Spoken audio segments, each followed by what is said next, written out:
Chers internautes, bonjour, merci de nous rejoindre pour cette édition du 15 avril 2022 de votre rendez-vous hebdomadaire Informatique News Hebdo qui, comme chaque semaine et particulièrement chaque vendredi, décrypte et analyse l'actualité des télécoms et de l'informatique pour les professionnels du secteur. Et pour revenir sur cette actualité de la semaine, je suis, comme le plus régulièrement, avec notre rédacteur en chef, Guy Hervier. Bonjour Guy. Bonjour Jean-François. Alors Guy, on commence notre émission cette semaine par un acteur français, dont on a déjà parlé d'ailleurs, Bleu Jour, et qui annonce un nouveau PC qu'on a appelé qualifié de sécurisé, avec une cible bien particulière, notamment tous les acteurs qui ont évidemment les banques, les gens qui sont liés à la défense, qui ont une vraie problématique de sécurisation du poste de travail. Alors, comme vous le disiez, on a déjà parlé de cette entreprise toulousaine Bleu Jour qui a été créée en 2002 et ils avaient annoncé un mini. Alors ils appellent ça des mini PC, donc c'est les tout petits formats, le Cube. Et puis là, donc ils proposent le Cube Secure.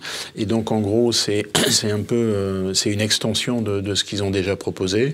Ça a été présenté à une conférence de hackers, donc ça montre bien que le côté sécurisation de l'appareil. Et donc c'est basé sur le Intel Compute Element, donc c'est une sorte de, c'est le cœur du système. Et là, ce qu'il y a de particulier dans cet appareil, c'est qu'en fait, il est connecté à un boîtier de sécurisation qui a été développé par une start-up française qui s'appelle FreeMindtronic. Et donc, l'intérêt, c'est qu'avec une carte, donc une carte comme une carte de crédit sans contact, vous pouvez, à la volée, sécuriser, chiffrer donc le contenu, l'envoyer, et de l'autre côté, la même chose, la personne fait la même chose avec la carte de crédit, déchiffre le document. Donc, c'est une sécurisation de bout en bout. Donc, évidemment, Bleu Jour ne va pas concurrencer les Lenovo ou Dell. Ça c'est clair, c'est pour des applications très spécifiques, mais enfin, je dirais que là on a une approche typique d'un acteur français qui peut se distinguer dans le lot, et comme vous le disiez, donc c'est pour des applications dans des secteurs bien sûr comme l'armée, la défense, la finance, vraiment des domaines où on a besoin de quelque chose de très sécurisé. Alors, ce qui veut dire que pour cette entreprise, pour l'instant, elle a cet avantage qu'elle propose, mais rien n'empêcherait finalement tous les autres constructeurs de proposer cette extension à leur propre modèle. S'il y avait un marché qui se développait, je dirais, dans ce domaine-là... Oui, il n'y a rien d'exclusif en fait. Voilà, donc je dirais que pour l'instant, elle profite de cet avantage concurrentiel, mais combien de temps ça va durer, ça c'est une autre question. Mais enfin, en tout cas, on peut mettre en avant ce fabricant français toulousain. Et on en profite. Alors, autre sujet Guy de la semaine, et qui y avait son événement, le Zoom, qui est pour le coup aussi victime, entre guillemets, de la concurrence de notre acteur qui s'appelle Teams, et donc essaye un peu d'innover, et donc qui nous met la sauce IA dans ces nouvelles annonces. Bon, je ne sais pas si c'est vraiment convaincant, mais on peut peut-être en dire quand même quelques mots. Alors, donc ça s'appelle, ils ont racheté une petite start-up il n'y a pas très longtemps, c'était en fin 2021, qui s'appelle Kites, et donc ils proposent ils ont intégré une fonctionnalité qui s'appelle AQ for Sales. Partons sur le constat que pendant cette période mouvementée qu'on a connue, et qui est toujours mouvementée d'ailleurs, même si on n'en parle plus, il y a tout ce qui est réunion en physique a été basculé pour une bonne part en virtuel. Et Zoom a été évidemment un des acteurs qui a bénéficié de cette évolution. Et donc ça veut dire qu'il y a des réunions commerciales de plus en plus qui se passent sur Zoom. Et donc Zoom propose une IA pour... alors là... Essayer de résumer un peu ce qui s'est passé, le déroulé de la... Voilà, donc ça veut dire qu'on va enregistrer, on sait qu'on peut enregistrer la session, et puis après on peut faire une analyse, déjà une transcription plus traduction, s'il y a besoin, une transcription avec analyse du vocabulaire, donc en fonction de... on arrive à mesurer l'engagement du futur client. Donc, est-ce qu'il intervient beaucoup? Quels mots il utilise? Est-ce que ce sont des mots plutôt positifs ou des mots négatifs? Est-ce qu'il utilise beaucoup d'interjections? Enfin, donc, il y a une analyse du contenu, de son engagement. Il y a une analyse émotionnelle, donc savoir comment il réagit à certaines propositions, etc. Donc, c'est comment dire, un module complémentaire qui va être utile pour le commercial. Ce qui veut dire d'ailleurs, entre parenthèses, que Zoom, par ce biais-là, peut remonter la filière vers le CRM. Mais ça, c'est peut-être à plus long terme. Alors, il y a deux questions qui sont posées. La première, c'est que, là encore, c'est un avantage concurrentiel par rapport à ses concurrents, dont le plus important est Teams, bien sûr. Bien sûr, on en a parlé. Ça, c'est la première question. Et la deuxième, qui à mon avis est plus importante, c'est que ça pose quand même des problèmes de protection de la vie personnelle. C'est-à-dire que quand vous allez à une réunion commerciale, et vous n'êtes pas filmé. Donc là, d'emblée, on est filmé. Donc ça veut dire que, je pense que les juristes vont se poser sur la question, il va falloir demander à l'interlocuteur l'autorisation. Imaginons qu'il refuse. Est-ce que ce système-là, il peut être utilisé à la volée? C'est-à-dire que, puisqu'on n'a pas le droit d'enregistrer, est-ce qu'on a le droit de faire une analyse de l'entretien qui s'est déroulé? Donc je pense que cette évolution technique va poser un certain nombre de questions, comme ça arrive souvent. Et à mon avis, je pense que c'est un sujet sur lequel on sera amené à revenir prochainement, parce que je dirais que pour l'instant, c'est un phénomène qu'on connaît bien. La technologie va plus vite que le droit, mais à un moment donné, il faut quand même arriver à remettre les pendules à l'heure, si je puis dire. Et donc, je vous dis, on sera là pour l'instant, on est un peu en terrain vierge, mais on va certainement reparler de cette question dans les prochains mois. Alors, autre sujet, Guy, de la semaine, c'était les annonces du côté de chez Oracle France. On parle beaucoup de cloud souverain en ce moment. Et donc, Oracle annonçait à Station F cette semaine qu'une nouvelle région s'ouvrait en France. Alors, il y a d'autres annonces, on va peut-être revenir, mais on a notamment retenu... oui, donc ils avaient déjà annoncé l'ouverture d'une première région, puisqu'ils étaient en Europe, ils étaient surtout à Francfort et Amsterdam, donc ils ont annoncé une région à Marseille avec un data center basé sur Interxion. Et là, ils ont reçu d'ailleurs Christophe Négrier. Exactement, on l'avait reçu à l'époque, il était encore c'était CTO d'Oracle, maintenant il est le patron de la filiale française. Et donc là, c'est lui qui a fait l'annonce à Station F, à l'occasion de l'Oracle Summit qui s'est tenu cette semaine, de l'ouverture d'une deuxième région en région parisienne. Alors, en général, et à juste titre, d'ailleurs, ils ne disent pas où c'est, il vaut mieux. Donc, si on voit des bâtiments comme ça dans les régions, et qu'on ne sait pas ce que c'est, on peut se dire que c'est peut-être un data center. Et donc, effectivement, il a fait la promotion du cloud souverain. D'ailleurs, le mot souverain, là, il pose question, parce qu'il y a plusieurs attributs à cette notion de cloud souverain. Il y a le fait que ce soit sur le territoire français, donc ça, c'est indiscutable. Mais malgré tout, Oracle, c'est un fournisseur américain. US, oui. Donc, c'est pour ça que le SIGREF a gentiment passé de la notion de cloud souverain à cloud de confiance. Ce qui est quand même un petit peu différent. Et c'est dans ce cadre-là que le projet GAIX est en train de se développer. Alors, Oracle est un peu distancé par les trois premiers dans cette idée de cloud public et cloud public privé. On reviendra sur la question. Et en fait, il développe l'idée, un peu comme IBM d'ailleurs, qui lui aussi a été un peu distancé, c'est que jusqu'à présent, finalement, les entreprises ont mis des applications, je dirais, un peu périphériques sur le cloud. Et là, maintenant, on entre dans le cœur du sujet, dans le vif du sujet, où on va mettre les applications critiques avec des plans de reprise, des choses... Ils sont au cœur de l'activité de l'entreprise. Voilà. Donc là, on ne peut pas se permettre que ça tombe en panne. Et donc, c'est un peu dans ce cadre-là qu'Oracle présente cette deuxième région.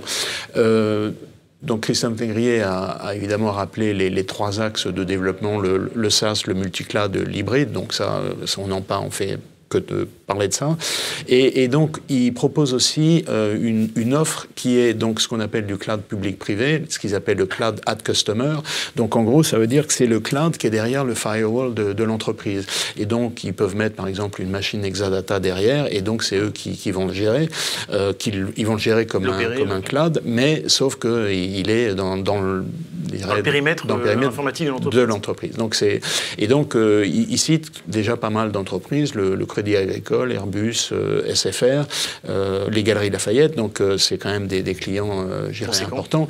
Et bien sûr, tous les utilisateurs d'Oracle, parce qu'en plus, ils ont la base de données, donc ça change aussi.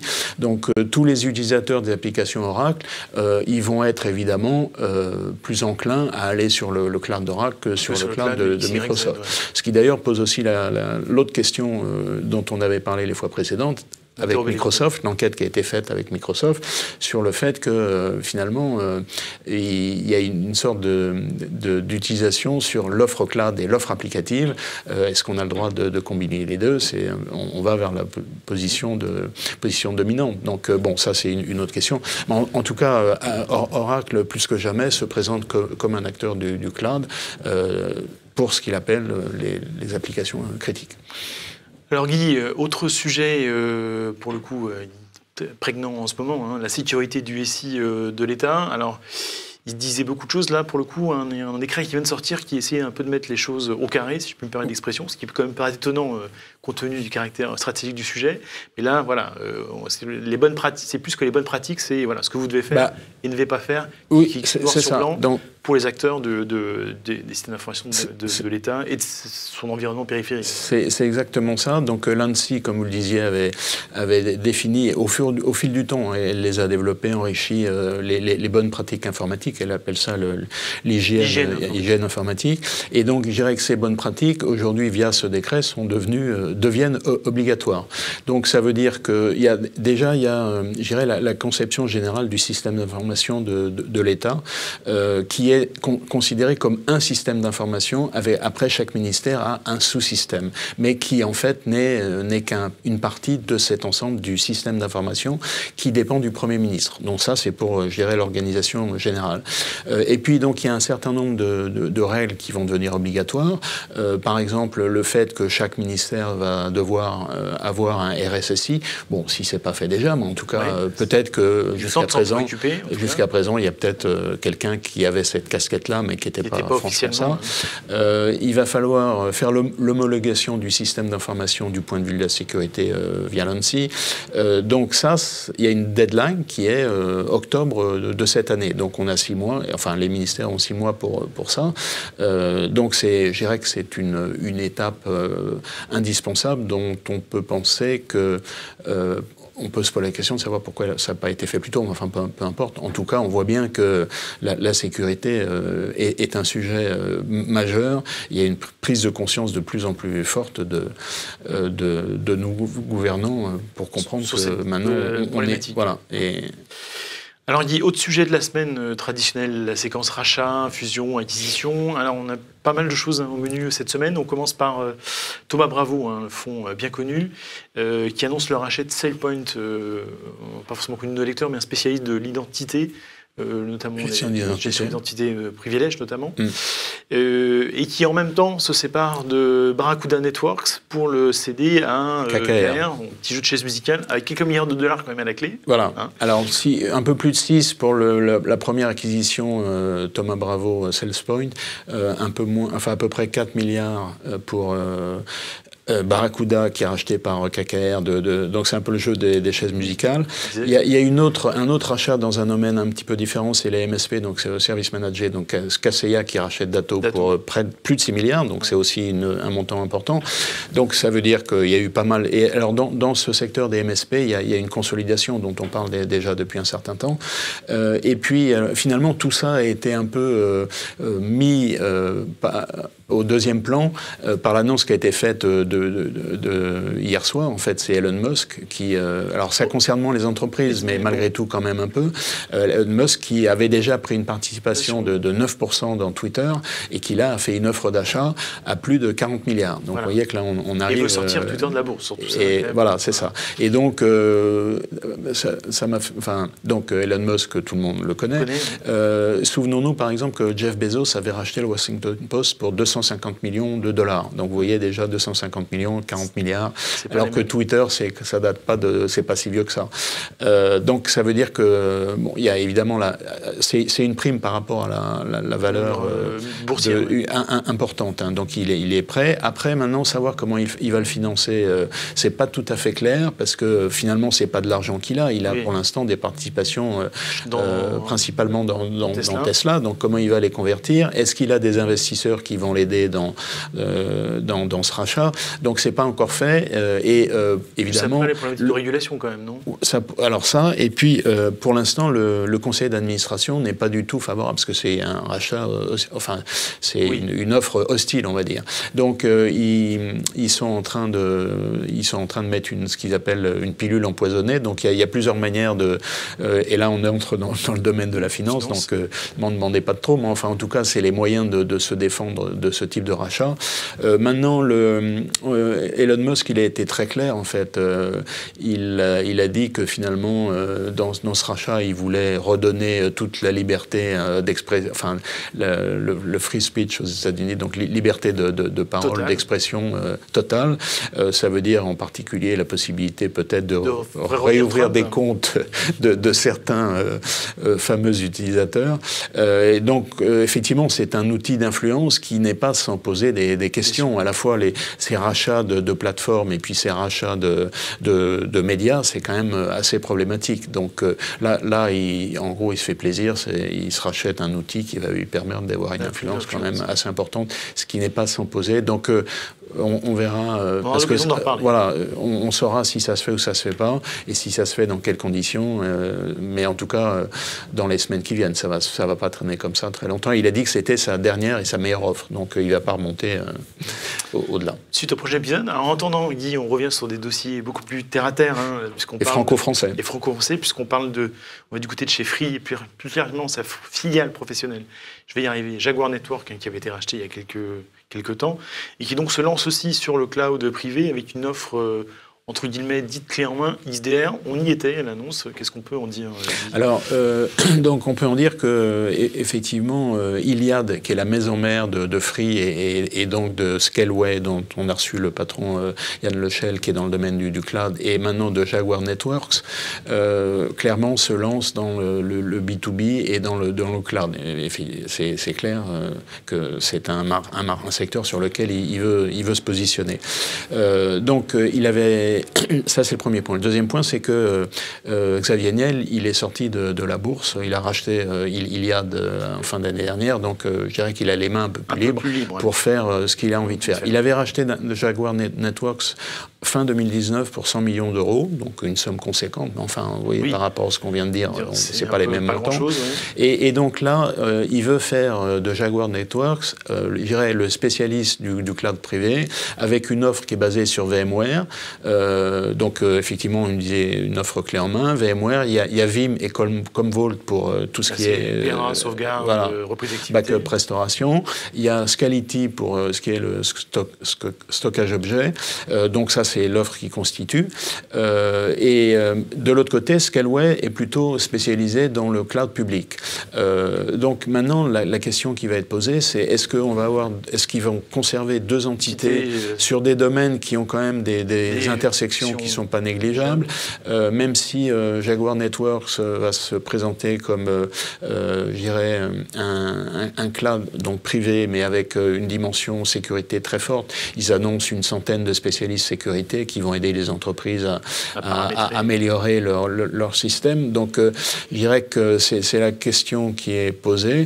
Donc, il faut déjà que Jaguar Networks se transforme, c'est un opérateur télécom, pour entreprise se transforme en opérateur de cloud, et puis organiser un peu ça par rapport à la concurrence, par rapport à Scaleway. Donc, je dirais qu'il y a beaucoup de questions qui sont posées. Et ce qui est intéressant, c'est que, bon, Xavier Niel, c'est quand même quelqu'un de opiniâtre, enfin ça fait quand même longtemps qu'il est là, il a montré de quoi il était capable. Et ce qui est intéressant, c'est de montrer comment il va devenir il va devenir un acteur du cloud, et quelle méthode il utilise par rapport au OVH, qui est une méthode complètement différente.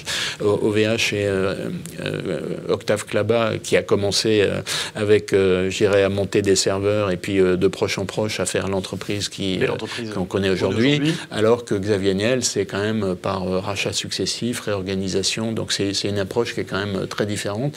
On verra au final comment les deux... Puis il y a aussi le côté, on sait que les telcos aujourd'hui sont absents du marché du cloud, alors que historiquement, quand même, ils avaient toutes les cartes en main. Oui. C'est intéressant de voir comment un acteur, alors qui pour le coup n'est pas historique, parce que on sait bien que c'est le petit dernier qui est arrivé sur le marché, mais comment il va essayer, est-ce qu'il va réussir à avoir une place significative? Alors en plus, sur le marché des télécoms plutôt orienté particulier, venir sur le monde de l'entreprise, puis après le monde du cloud, donc ça fait quand même pas mal d'évolutions. Bon, sachant qu'on lui prête quand même des ambitions importantes. Hein. Rappelez-vous, à un moment, il voulait racheter un opérateur aux États-Unis. Là, il regarderait on sait bien que 4 acteurs en France, c'est beaucoup, donc il serait peut-être intéressé à racheter... alors Orange, ça paraît quand même un peu gros, mais SFR ou Bouygues, ou au moins un rapprochement. Donc je pense que dans les mois qui viennent, il y aura pas mal de choses qui vont changer. Très bien dit. Alors, autre sujet, pour le coup, complètement différent, c'est pour les semaines à venir, même les mois à venir. C'est VMworld Expo qui change de nom, qui va revenir évidemment normalement en présentiel, et qui nous a annoncé cette semaine son nouveau nom qu'on peut donner. Alors, c'est VMware Explore. Qui sera utilisé, la prochaine conférence européenne, c'est en novembre, donc effectivement, comme vous le disiez, c'est dans les mois à venir, c'est pas pour tout de suite. L'idée c'est VMware veut se donner une nouvelle image. Alors, bien sûr, au fil du temps, son offre s'est considérablement élargie, mais ce changement de nom, c'est pour bien montrer qu'en fait, VMware, c'est pas seulement de la virtualisation, c'est beaucoup plus que ça.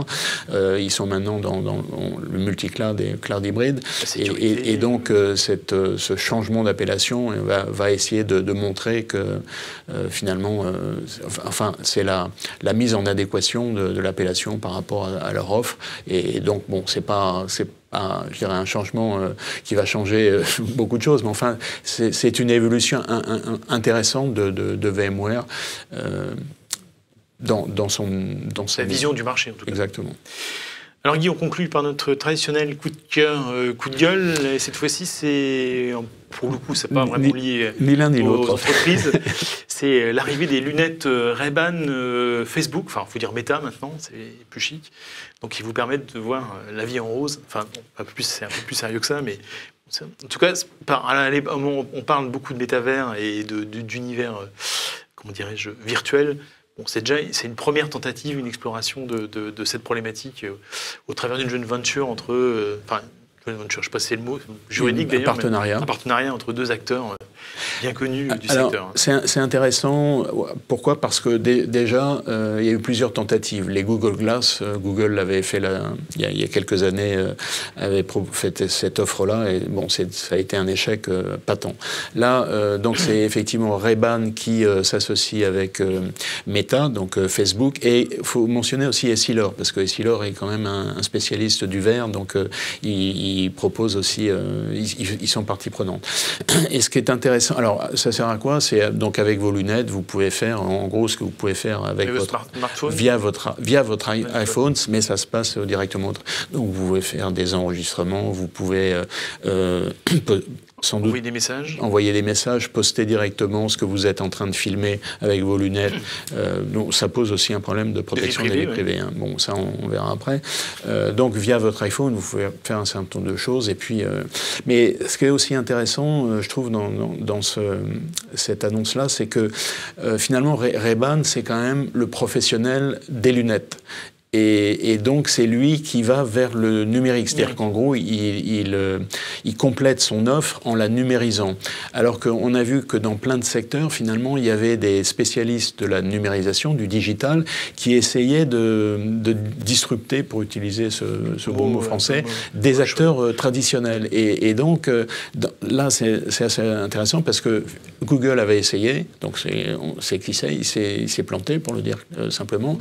Et donc, là, Ray-Ban Ray-Ban, qui est le spécialiste des lunettes, va essayer de devenir cet acteur-là. Donc on va voir finalement dans quel ordre vont pouvoir se faire les choses. Bon, est-ce que ce sera un succès? Ça, on verra. Mais en plus, effectivement, vous vous souvenez, on en parle, il y avait le film The Truman Show, donc je pense que ça rappellera quelque chose à nos lecteurs, aux auditeurs. Et là en gros, on y est déjà un petit peu, mais on va vers l'idée qu'on va pouvoir filmer sa vie entière. C'est-à-dire, vous allez naître, on va vous mettre des lunettes ou un petit implant et vous allez pouvoir filmer votre vie entière.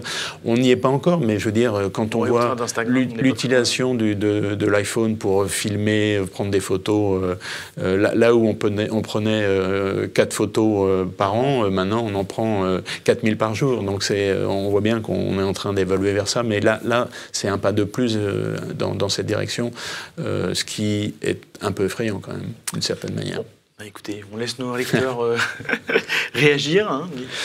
Le chat est là pour ça. Hein. J'ai pas l'air trop effrayé, mais... Bon, qui n'hésitent pas à nous donner leur retour. En attendant, Guy, encore une fois, merci pour ces analyses. Merci à toutes et à tous de nous avoir suivis. Je vous souhaite un très beau week-end de Pâques, une très belle semaine, et je vous propose d'en trouver la semaine prochaine pour une nouvelle édition d'Informative News Hebdo. En attendant, encore une fois, très belle semaine et très bon week-end à toutes et à tous. Merci.